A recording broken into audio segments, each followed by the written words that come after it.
हिंदुस्तान की राजनीति से धरती पुत्र चला गया, एक ऐसा नेता जिसके लाखों करोड़ों चाहने वाले थे, जिसके साथ एक नेता और कार्यकर्ता जैसा संबंध नहीं रहा, एक पिता और पुत्र जैसा संबंध रहा।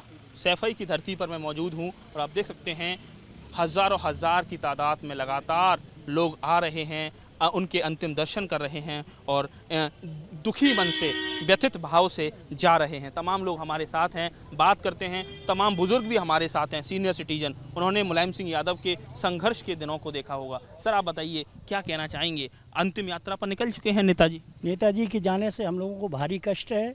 हम लोग अपनी बात आपसे क्या कहने लायक नहीं है। नेताजी से हम लोगों को भारी लगाव था, भारी क्षति हुई है, हमारे देश को भी भारी क्षति है। सर, आप कोई किस्से कहानियाँ? राम अवतार यादव है, मैं लालपुरा इटावा का रहने वाला हूँ और नेताजी से बड़ा हम लोगों का जब मानो विशेष कुछ जुड़ाव था बचपन से। जब से नेताजी, हम लोग बचपन से समाजवादी पार्टी के कार्यकर्ता रहे हैं और आज भी हम लोग किसी दूसरे को नहीं जानते नेताजी के अलावा। क्या बताइए, कुछ किस्से कहानी बताइए। नेताजी के बारे में कहा जाता है कि हर एक की पीड़ा के कहा जाए, जब कोई दिक्कत परेशानी हो तो ज़रूर उनके पास चले जाइए, समस्या का हल हो जाता। नेताजी गरीबों के मसीहा थे। पहले सबसे पहले वो गरीब लोगों जैसे हम लोगों को, छोटे कार्यकर्ताओं को ज़्यादा वो देखते थे, बड़े लोगों से बहुत कम उनसे बात होती थी। कभी कोई समस्या आई तो नेताजी का नेता कोई ऐसे ही नहीं बनता है। नहीं बनता। क्या नाम है साहब आपका? हर्षरूप यादव। हर्षरूप जी, क्या कहना चाहेंगे आज एक नेता का जाना? नेताजी किसे कहा जाता है?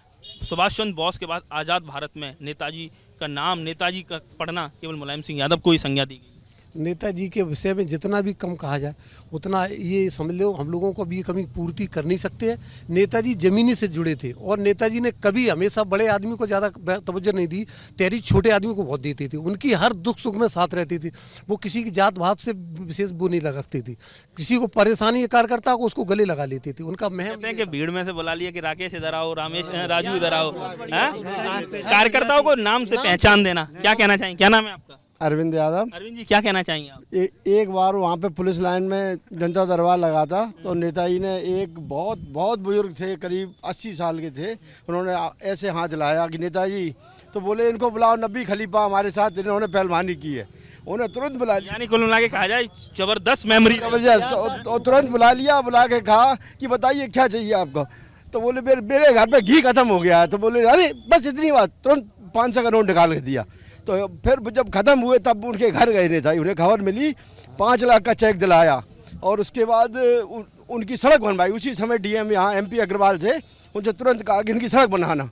आपने सड़क नहीं बनाई, मतलब इतना भीड़ में से किसी पर नजर पड़ गई, उसका बेड़ा पार हो बुलाया, नाम ले, अरे बेड़ा पार साहब। MLA ना जाने कितने बना। हाँ, कितने साहब तो सब यहाँ तो क्या कहना चाहेंगे? कुछ है किससे कहानी आप लोग? नेताजी धरती पुत्र कहलाते करते थे। जब रक्षा मंत्री रहते थे तब मिलिट्री वालों की नहीं आती थी तो मंत्री जी की देन शहीद होता था तो शहीद वही कर दिए जाते। नेताजी की प्रति वहाँ सब लोग 1996 से 98 तक वो रक्षा मंत्री रहे। और भी नौजवानों से कहा जाए नेता हैं, और भी लोगों से रिएक्शन लेते हैं, आपसे भी आएंगे। आप बताइए, कुछ कहना चाहेंगे? आज इतने बड़े नेता का चला गया, एक बहुत बड़ी राजनीतिक शून्यता है। देखिए, देश पूरा दुखी है, हमारा क्षेत्र खासकर बहुत विशेष रूप से दुखी है, क्योंकि हमारे क्षेत्र का जो डेवलप है उसकी बुनियाद नेताजी ने रखी थी। इस क्षेत्र के डेवलपमेंट की बुनियाद पहली बार नेताजी ने रखी थी। तो हम सभी लोग बहुत चिंतित हैं, दुखी हैं। कैमरा भाव पड़ देता है, चेहरे आप समझ सकते हैं कितना मन उदास है, निराशा का भाव है। क्या कहना चाहेंगे? समाजवाद का जो वटवृक्ष आज लहलहा रहा है, एक ज़माने में यहीं से उसकी कहा जाए नींव रखी गई थी। सबसे पहले तो ये मेरे पास शब्द नहीं है वो नेताजी को श्रद्धांजलि हम दे सकें। बस ये एक विश्वास मेरे सब लोगों के बीच से चला गया, एक विश्वास चला गया। आप समझ सकते हैं आज के दौर में जब तमाम नेता दावे और वादे करते हैं, लफाजी करते हैं, झूठ फरेब की राजनीति करते हैं, उस दौर में नेताजी एक विश्वास का नाम था। तमाम लोग भी हमारे साथ, और भी लोग हैं, उनसे बात करते हैं। क्या कहना चाहेंगे? नेताजी हमारे बहुत ही गरीबों के मसीहा थे और जो लोग सब कह रहे हैं कि नेताजी गरीबों को सुनते थे, नेताजी एक बार जो चंबल का क्षेत्र है और चकन्नगर साइड में बिडौरी गांव पहुंचे। आज के 25 साल पहले की बात है।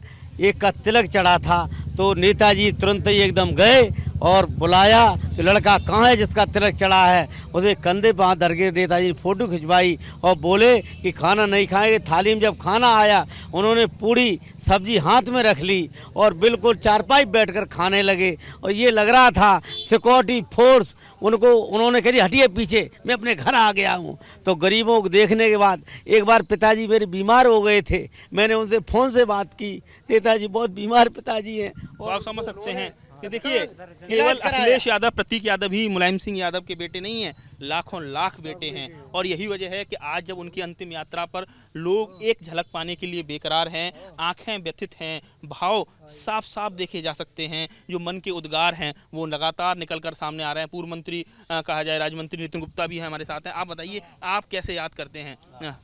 देखिए, राजनीति में नेताजी ने वो मुकाम हासिल किया जो पिछले 100 सालों में किसी राजनीतिक ने नहीं किया, और आगे आने वाले समय में 200 सालों में कोई भी राजनीतिक व्यक्ति इस तरीके की धरती पुत्र के, जैसे कहा जाता था नेताजी को, धरती पुत्र के साथ गरीबों के मसीहा थे, आम जनता के मसीहा थे, निचले स्तर पर जो लोग कार्यकर्ता थे उनके मसीहा थे, राजनीतिकों के मसीहा थे, और बड़े से बड़े जो राजनीतिक होते हैं देश के उनकी भी मदद करते थे।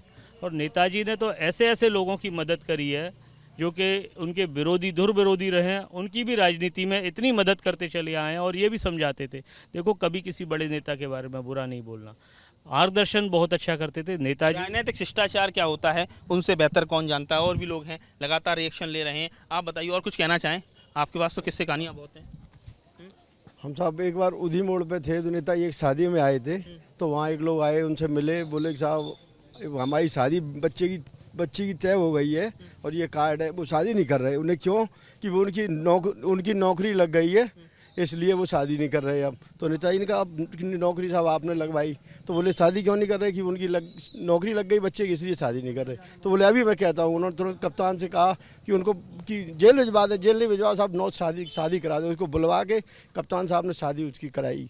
तो समझ सकते हैं यादों की कहा जाए अनगिनत श्रृंखला है, और कहा जाए हर किसी के पास किस्से हैं, कहानियाँ हैं, क्योंकि नेताजी का कहा जाए हर एक से 1 to 1 जो कनेक्शन रहा है, एक किसी भी व्यक्ति से जो संबंध उनके रहे वो पर्सनल लेवल पर रहे हैं। यही वजह है कि तमाम लोग आज कहा जाए बड़ी संख्या में उमड़े हैं, और किसी भी व्यक्ति ने क्या कमाया है, क्या खोया है, ये तब पता चलता है जब वो व्यक्ति इस दुनिया से चला जाता है। और आज जो लाखों की भीड़ इस समय सैफई में मौजूद है वो बता रही है कि लाखों लोगों को, करोड़ों लोगों को नेताजी ने बहुत कुछ दिया, जो भी उन पर बन पड़ा। आप क्या कहना चाहेंगे? मेरा यही है कि नेताजी हमारे पास के इटौली गांव में पढ़े लिखे जन्म हुआ था नेताजी का।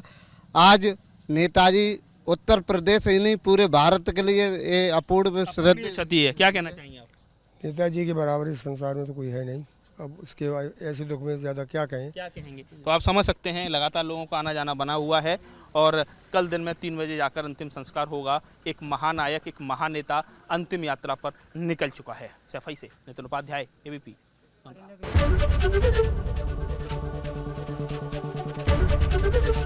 ABP गंगा, खबर आपकी, जुबान आपकी।